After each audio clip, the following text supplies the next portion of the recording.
அவுது பில்லாஹி மினஷ் ஷைத்தானிர் ரஜீம். பிஸ்மில்லாஹிர் ரஹ்மானிர் ரஹீம். சில தினங்களுக்கு முன்பு என்னுடைய நண்பர் ஒருவர் அந்த பகுதியில் இருக்கக்கூடிய மக்கள் அனைவரும் நோட்டாவுக்கு வாக்களிக்க வேண்டும் என்று கூறியிருந்தார். ஏன் அவர் இப்படி திடீரென்று மாறினார் என்பது எனக்கு புரியவில்லை.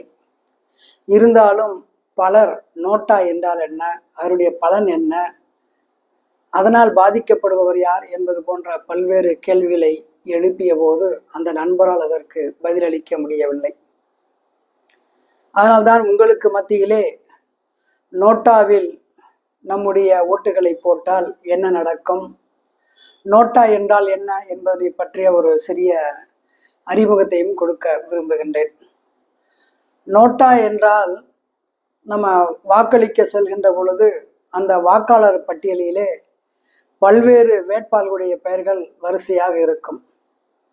இறுதியிலே அந்த வேட்பாளரின் பட்டியலில் இறுதியிலே நன் ஆஃப் தி அபவ் அப்படின்னு சொல்லிட்டு அந்த ஆங்கில எழுத்துக்களுடைய முதல் எழுத்துக்களை சேர்த்து none of the above NOTA அப்படின்னு சொல்லிட்டு இருக்கும்.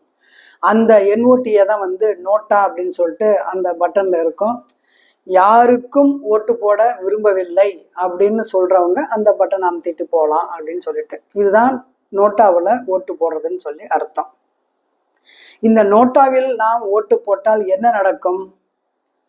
எந்த வாக்காளர் அதிகமான வாக்குகளை பெறுகின்றாரோ அவரே வெற்றி பெற்றவராக அறிவிப்பார். நோட்டாவிலேயே நீங்கள் அனைவரும் போட்டு அதிகமான வாக்குகளை முதலிடத்தில் பெற்றிருந்தாலும் எந்த வேட்பாளர் அதிக வாக்குகளை பெற்றிருக்கிறாரோ அவரே வெற்றியாளர்களாக அறிவிக்கப்படுவார்கள். ஆகவே நோட்டாவிலே போடுகின்ற வாக்குகள் அது வேஸ்ட், ஒன்றுக்கும் பயன்படாது.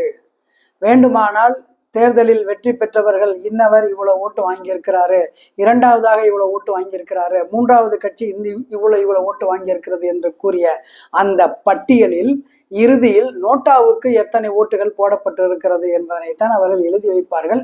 இதனால் எந்த பிரயோஜனமும் இல்லை. அரசாங்கத்திற்கோ அல்லது அந்த ஏரியாவில் இருக்க மக்களுக்கோ எந்த அழுத்தத்தையும் நாம் தர முடியாது. மாறாக நாம் என்ன செய்ய வேண்டும்? நோட்டாவில் ஓட்டு போடுவதற்கு பதில் நமது உரிமைகளையும் நமது நலன்களையும் பாதுகாக்கக்கூடிய வேட்பாளர் யார், எந்த கட்சி, இருக்கக்கூடிய அந்த 4-5 வேட்பாளர்களில் யார் நமக்கு ஆதரவாக இருப்பார்கள், மக்களுக்கு யார் நல்லது செய்வார்கள், மக்களுடன் யார் ஒன்றாக இருந்தார்கள் என்பதனை எல்லாம் பார்த்து அவர்களுக்கு நாம் வாக்களிக்க வேண்டும். அதுதான் சரியான முறையாக இருக்கும். தேவையில்லாமல் என்னுடைய ஓட்டுகளை நோட்டாவில் கொண்டு போடுவோம் என்று சொன்னால் அதனால் எந்த பிரயோஜனமும் இருக்காது என்பதனை நான் இங்கு தெரிவித்துக் கொள்கின்றேன். நோட்டாவில் போட்டாலும் யார் அதிகமான வாக்குகளை பெறுகின்றாலோ அந்த வேட்பாளர் தான் வெற்றி பெற்றவராக அறிவிப்பார்.